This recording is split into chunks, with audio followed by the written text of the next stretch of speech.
ఈనాడులో దీని గురించి మెయిన్గా రాశారు. అసెంబ్లీకి ఘోష్ నివేదిక, సభలో చర్చించి అన్ని రాజకీయ పక్షాల అభిప్రాయాలు స్వీకరిస్తాం, అనంతరమే భవిష్యత్ కార్యాచరణ, కమిషన్ సూచనలు ప్రభుత్వం తప్పకుండా పాటిస్తుంది, అందులో ఎలాంటి భేషజాలు లేవని చెప్తున్నారు ముఖ్యమంత్రి గారు.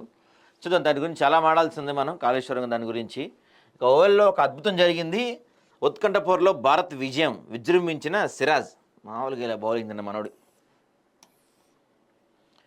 ఇక మార్గదర్శి ఫైనాన్షియర్పై క్రిమినల్ కేసు కొట్టేశారంటండి. మోగబోయిన గిరిజన గళం, జేఎం అగ్రనేత శిబు సోరెన్ కన్నుమూత, జార్ఖండ్ ఏర్పాటులో కీలక పాత్ర, కేంద్ర మంత్రిగా సీఎంగా కూడా సేవలందించారు ఆయన. నిజమైన భారతీయులు అలాంటి మాటలు అనరు. రాహుల్ గాంధీకి సుప్రీంకోర్టు మందలింపు, కాంగ్రెస్ అగ్రనేతపై లక్నో ట్రయల్ కోర్టు విచారణ నిలిపివేత. భారత్పై మరింత సుంకాలు పెంచుతాడంట ట్రంప్. అమెరికా అధ్యక్షుడు బెదిరిస్తున్నాడు మనల్ని. Hi friends, why this Kolaveri, అనవసరపు ఆందోళన ఆహ్వానిస్తున్న యువత.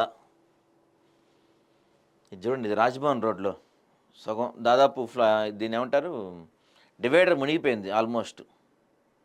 భయంకరంగా పడింది వర్షం నిన్న, మామూలుగా లేదు.